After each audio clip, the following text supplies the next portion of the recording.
Hello there, this is Big Benedict. We're playing DMC4 on Dante Must Die difficulty. This is mission 11. It's entitled The Ninth Circle. And you don't get any checkpoint on this stage until you get to the boss.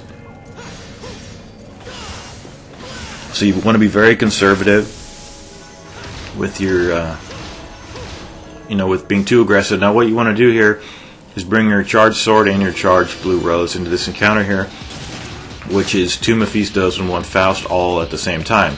Now in the previous video I was telling you that the best strategy on these guys, aside from using the charge shots and or the snatch and the buster, is to, while you're doing that, to train the camera off of them by rotating the camera. But here it's on a fixed camera, so you cannot do that. You're limited by this perspective here. Now the only thing that works against that a little bit and might work for you is if the enemy is on the bottom of the screen and if you want to go to the top of the screen and vice versa. But otherwise there's no way to rotate the camera to keep them off of the screen and keep them being less aggressive. So if you want to, what you can also do, and that's the maximum bet, by the way. I did it right before that. All that slowed down right there. I'm not sure what happened. If you want to, if you don't want to do the charge shot, here's an alternative. There's a table hopper. I probably got half a devil trigger for that. And what you can do, instead of doing the charge shot, you can continually jump, snatch, and buster, which I'm kind of doing right there. And it will get them out of their cloak, but it takes a lot of them to get the Faust out of their cloak, not so many to get the Mephistos out of their cloaks. It is actually a quicker way of doing it, but the reason I prefer the charge shot is because I don't have to have them on the screen necessarily, but since we can't control the screen anyway, it would be wiser to do the snatch and the busters. So just be extremely careful here, and on all these fights, with only one checkpoint, there's only one checkpoint on the boss. And if somebody knows differently, please correct me, because I didn't do the final fight right by the elevator, the optional one, and you might get one there. In fact, I know they place you there once you get to the boss, but I'm not sure if you have to actually get to the boss. So, at the bare minimum, they're not going to give you very much luxury about checkpoints on this stage.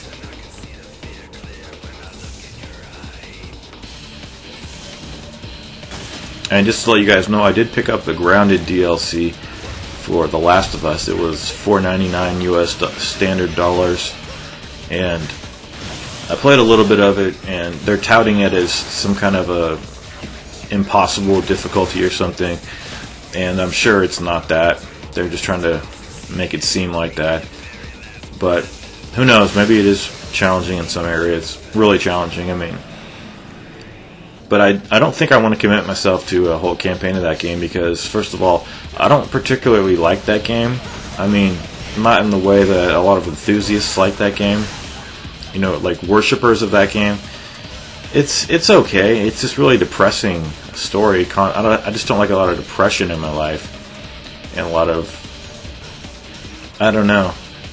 So other than that, I just don't know if I want to commit to a guide for that difficulty, since I've already done Survivor mode and I don't know the disparity between the two modes, not until there's some more information out.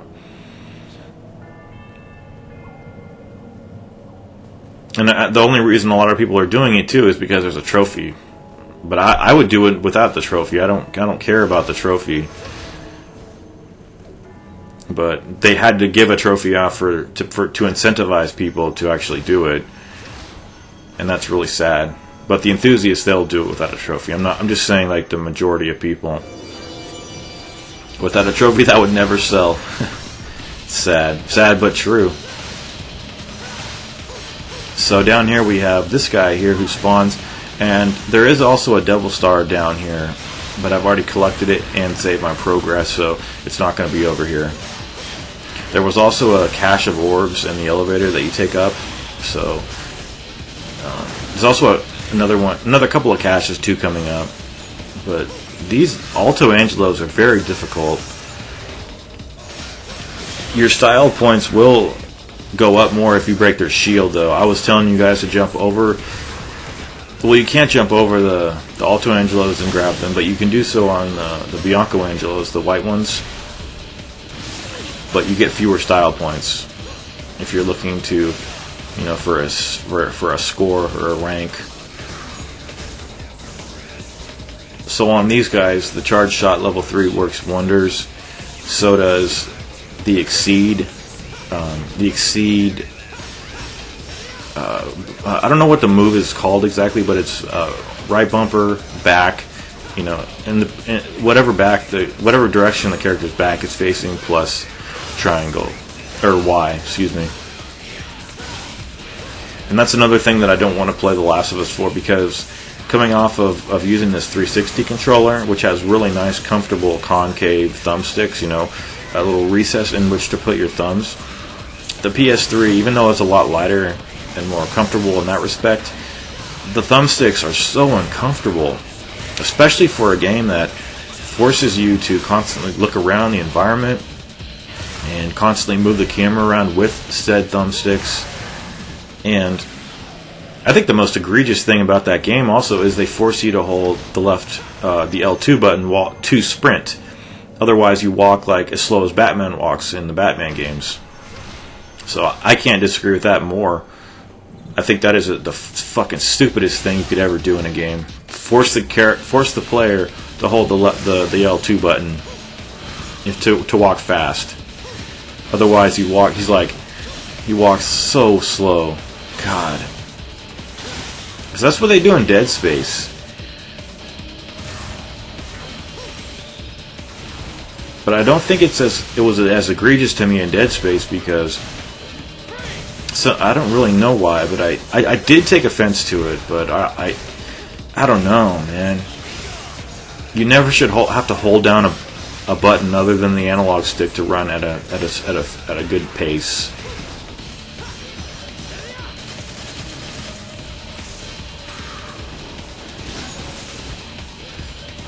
So we're just going to be taking down this Alto Angelo, excuse me. There's a orb cache over to the far right on top of that wall if you want to get it. And the reason that this fight is not, it's possible to skip it, but the reason that it's difficult to skip it is because the auto targeting of those grip points, it'll grip onto the enemy rather than onto those grip points. So no checkpoint here. I can verify that because I perished over here. So if you're getting gang banged on the side of the screen, activate the devil trigger so that you could toss these enemies up and possibly grab them. I didn't mean to sound coarse there, I just couldn't think of another word. See how I did it right there? Just to get them off of you and then possibly go for a grab. There's a nice health orb over here for us to collect.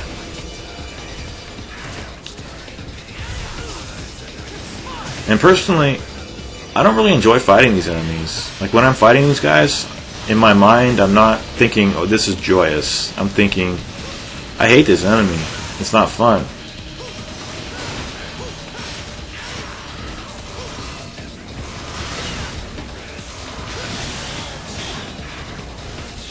So it looks like we have another Alto Angelo coming in.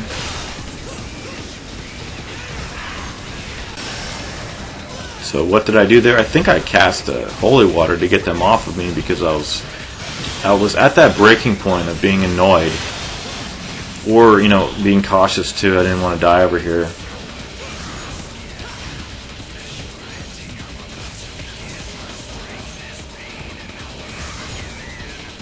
But the thing I don't like about these enemies is that, yes, you're supposed to break their shield. We know you're supposed to break their shield. But the shield has so many goddamn hit points, and also when you're trying to break the shield, like after 2 hits, your sword starts bouncing off the shield, and they'll counterattack. And trying to buster the shield will take off more HP of the shield, but it's so slow that you might get damaged during that process. So I would say go for, the devil trigger. Try to make it, devil trigger next to them, try to blow it up. But the first thing I'm going to do on the boss, and did I mention this yet? I don't think I did. The boss on this chapter is very similar to... I mean, he's the same boss as the final boss. Except the final boss has a charge with the Sparda blade at the end, which is difficult at first to learn the pattern, but you'll learn it pretty well if you get the timing down as well.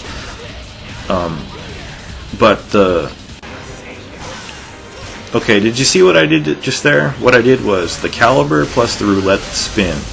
However, his shield didn't break, so what you have to do is an exceed caliber followed up by a roulette spin combo. So it's got to be an exceed caliber plus the roulette spin, all of which have to connect to get him knocked out of his shield.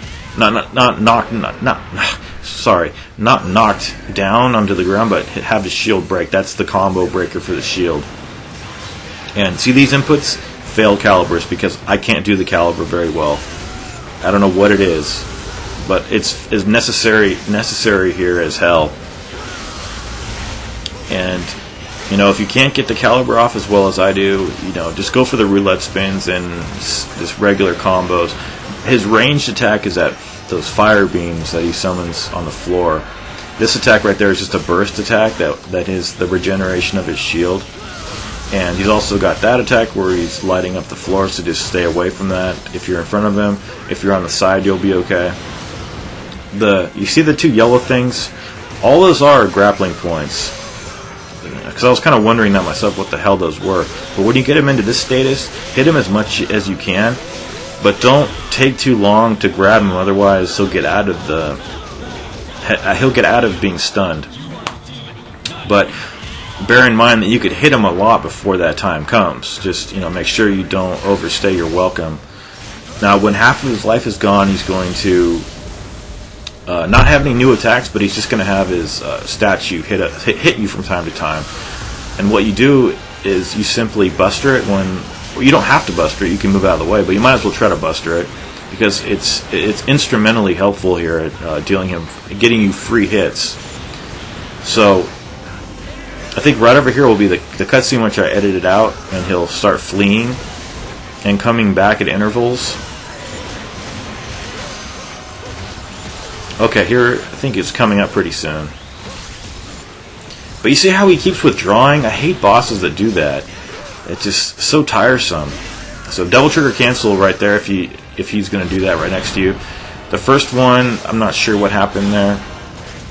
But after each one, he's going to come out and do the same exact attacks. He will double trigger. You'll see his halo go purple when he's almost deceased.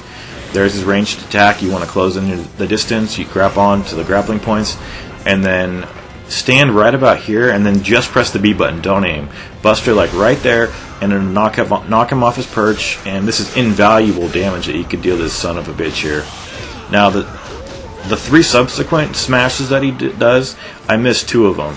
And I was going to edit those out some clever way, but you know what? Who cares? Because I'm not perfect. But maybe also I wanted to leave those in to show you, right and wrong timings, since nobody is perfect. So basically what you're trying to do is, it's kind of hard to know what to do at first. You want to destroy his shield, and then you have access to the halo, and then if you hit him enough times in this mode, he'll drop down and you'll get the free hits and you could buster him. He's pretty much the same boss in the final chapter as well, but you don't have this going on, which might seem better, but it's not, because that's just free damage you could get on him. A lot of free damage. When he does his electric rain there, double trigger, can't even fucking talk. Double trigger cancel at the moment when it's flashing, or just get out of the way. Here I miss again. Takes off half of one health bar, so again 1/4. And then the next time he comes out, I will be able to succeed. So it's just kind of getting that timing right. Double trigger cancel, that was good. Keep on grappling onto him. He keeps withdrawing like a coward. I hate this boss. It's because he's annoying. He's not hard. Very annoying. So I'm going to get this one, hope. Yep, there we go. And if you couldn't know about doing that unless you had already cleared the game once. Because, you might be able to maybe figure it out somehow, but unless you've already done the game and done that little scene at the end where you're supposed to buster him, and maybe you failed 20 times like I did at first, that you really couldn't know about that. So just watch out for his projectiles, and just, you know, if the best, like I said, the best thing to do is the exceed, the combo breaker, the exceed caliber plus the roulette spin, all of which have to hit home to break his shield. So now he's double triggered, you could tell because his halo is purple, and he's not doing anything in particular there. The camera was just at a weird angle. He's just going back up to his perch. And okay, he did it one more time. Okay, so see these wonderfully free hits here, and he's gonna be a dead bitch. That's what he's gonna be.